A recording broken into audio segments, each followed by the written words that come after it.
तो शायद नताइज मुख्तलिफ होते। तो अभी हम देख रहे हैं कि एक हफ्ता रह गया है, अगले इतवार को ये सारा मामला होना है, लेकिन अभी तक पीटीआई सोलो फ्लाइट लिए हुआ है। और आज भी आप यही बात कर रहे हैं कि कामयाबी उस तरह से होते हुए नजर नहीं आ रही जो पीटीआई का बेसिकली स्टांस है या उनका गोल है। सर, आप समझते हैं कि मौलाना फजलुर रहमान साहब या अचकज़ई साहब अगर साथ मौजूद होते तो नताइज में फ़र्क पड़ सकता था? देखिए, मौलाना फजलुर रहमान तो अभी तक अभी किसी थोड़े से फासले पर हैं। अचकज़ई साहब तो इनके उस इत्तेहाद के सरबराह हैं और शायद उनको भी एतमाद में नहीं लिया गया। वो भी कोयटा में बैठे हैं और वो भी बहुत ही जो है ना सियासी रहनुमा हैं और वो भी जो है ना वो शायद अगर उनसे ये एतमाद में लेते तो कोई इसके अच्छे नताइज हो सकते थे। मौलाना का आज मैंने स्टेटमेंट सुना है। मौलाना ने कहा कि मुझे तो कि पता नहीं है, मैं तो अभी कल आया हूँ, इंग्लैंड से आया हूँ और मुझे तो बातों को समझने में भी अभी थोड़ा सा टाइम लगेगा। तो बाकी और दूसरी जमातें थी, चले मौलाना नहीं थे, मौलाना की पार्टी की चूँकि बड़ी क़यादत नहीं थी तो इसलिए उनको एतमाद में नहीं लिया। दूसरी पार्टियाँ जो मौजूद थी उनको भी एतमाद में लेते। मैं एक और इनसे गिला कर रहा हूँ, हुमायूं साहब बैठे हैं, क्या दोनों ऐवानों में कोई मुत्तहदा अपोजिशन वजूद में आ चुकी है आज तक? आप तो ये भी अभी तक मुत्तहदा अपोजिशन को वजूद में नहीं ला पाए क्योंकि आप बड़ी पार्टी है ना इस वक्त ऐवानों की अपोजिशन में बैठी हुई। अभी आपको वहाँ पे भी एतमाद में लेने का अमल शुरू करना है। तो ये जब तक आप कई जहतों पे काम नहीं करेगी उस वक्त तक मेरा ख्याल है कि आपको नुकसान हो जाएगा। और इस वक्त जो आपको नुकसान होगा वो यकीनन सियासत का भी नुकसान होगा, इसलिए ज़रा इसको सोच लीजिए। ठीक। नासिर साहब, सर पीटीआई की मंजिल डी चौक है, उन्होंने बता भी दिया है, और ये कोई एहतजाज जलसे वाला एहतजाज या रैली वाला एहतजाज नहीं होगा, ये गैर मुअय्यना मुद्दत के लिए होगा। अब एक बिन बोला है मेहमान सर इस्लामाबाद की तरफ आ रहे हैं 24 को और एक असल मेहमान यानी कि बेलारूस के सदर आ रहे हैं इस्लामाबाद 25 नवंबर को। तो ये जो बिन बुलाए मेहमान है इनके लिए कोई हिकमत अमली आप लोगों ने बनाई है या तवाज़ु की कोई प्लानिंग कर रहे हैं या क्या कर रहे हैं सर? बिस्मिल्लाहिर्रहमानिर्रहीम।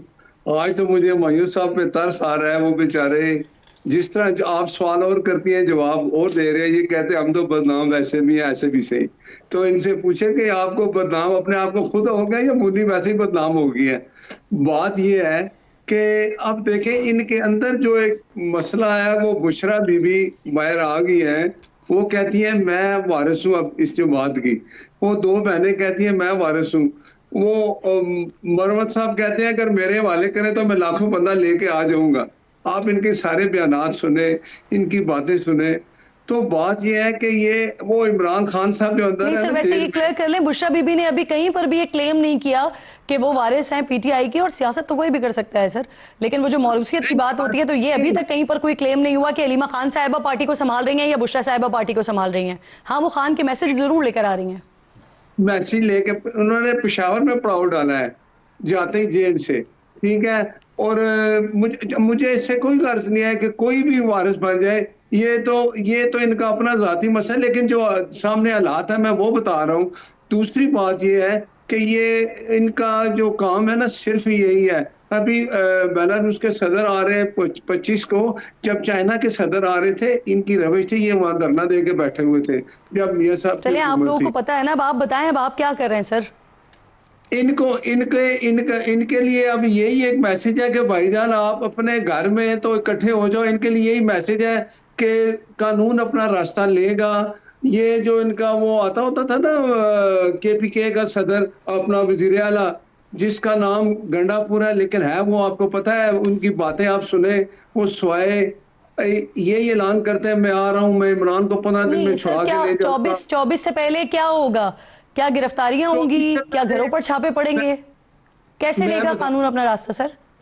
24 से पहले जो पहले कुछ हो रहा है ना, इन लोगों ने ऐलान करना है, फिर उन्होंने ऐलान वापस ले लेना है। इनके लिए बंदे नहीं आ रहे, बंदे इकट्ठे नहीं हो रहे। मैं इनको एक मशवरा देता हूं कि केपीके में आपकी हुकूमत है, वहां करें जलसा। रोज रोज लाखों बंदे अगर आपके लिए आते हैं, हजारों आते हैं, ले आए ना। आप ये इल्जाम लगाएंगे कि हमें पुलिस ने रोका है, ना हमें ये इल्जाम आप पे लगेगा, हम पे लगेगा कि हमने इनको पकड़ा। आपकी हुकूमत है और वहीं एक जलसा करके बता दो लाखों में जो आपके वहां बैठे हो। तो बात यह है कि इनके लिए मैसेज है कि भाई कानून अपना रास्ता लेगा। अगर आपने कोई कानून अपने हाथ में लेने की कोशिश की तो आपको उसका जवाब मिलेगा।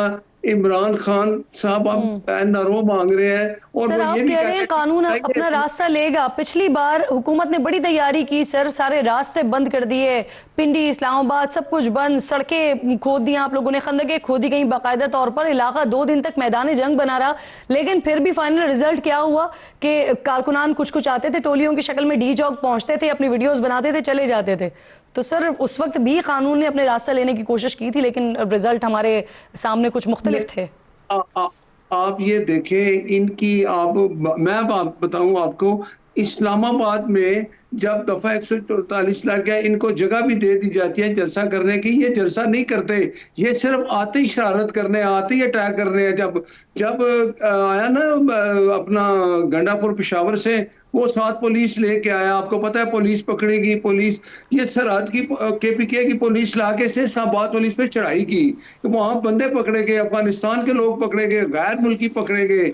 ये इन्होंने 9 मई किया। ये लोग जो है ये इंतशार की सियासत करने वाले हैं। इनको चाहिए, इमरान खान को चाहिए वे भी होश के नाखून ले, हुकूमत के साथ बैठे, अपोजिशन का किरदार अदा करें। ठीक और जलसा यूज करना हक है, लेकिन ठीक, एक जमहूरी तरीके से है। सही सर। आप मेमन साहब ने सुन लिया है, मेमन साहब ने आपका मशवरा सुन लिया है, वो अमल करते नहीं करते हैं वो उनकी मर्जी है। मेमन साहब मुझे ये फरमाइएगा सर, अभी नासिर साहब ने भी तस्करा किया बुशरा बीबी के हवाले से, उनकी सियासत में एंट्री के हवाले से। आप लोग तो ये कहते रहे कि बुशरा बीबी सियासत नहीं करेंगी। अब हम देख रहे हैं जब वो आई हैं तो पेशावर में उन्होंने बाकायदा तौर पर खिताब भी किया, हिदायत भी दी, फिर बाकायदा तौर पर स्टूडेंट्स से भी मिल रही हैं, MNA से, MPS से वो अलग अलग मुलाकातें भी कर रही हैं, इजलास में शिरकत कर रही हैं। तो सर वो ये सियासत नहीं कर रही तो फिर ये क्या कर रही हैं, ये क्या हो रहा है? देखिए, जैसे आपने शुरू में कहा था जब भट्ट साहब बात कर रहे थे, ना तो बुशरा बीबी ने और ना इमरान खान की जो हमशीर हैं उन लोगों ने, किसी ने कहा है कि वो सियासत में हिस्सा लेने चाहती हैं। इन लोगों के डर की हालत ये है कि ये लोग इमरान खान से किसी पॉलिटिकल पार्टी लीडर को मिलने नहीं देते। हालांकि जब इनके अपने लीडर जो थे, और ये जुबैर उमर साहब बता रहे थे कि वो सुबह 9:30 से 2:30 बजे तक इनकी जो मेन लीडरशिप होती थी वो हर थर्सडे को उनके साथ बैठती थी, और उसके बाद 25-25 के टोलों में ये सारे जाके उनसे मिला करते थे। कोई कैद किसी किस्म की कोई चीज़ नहीं थी, लेकिन अभी इन लोगों को डर लगा हुआ है, इनको खौफ है उसे एक शख्स से। वो शख्स इसलिए उससे खौफ है कि वो बंदा जो है ना इनके लीडर की तरह मुल्क से भागना नहीं चाह रहा, वो मुल्क में रहना चाहता है, और वो कहता है कि यही मेरा, यहाँ ही मेरा जीना है, यहीं मेरा मरना है। तो इस वजह से इनको उनसे डर लगा हुआ है।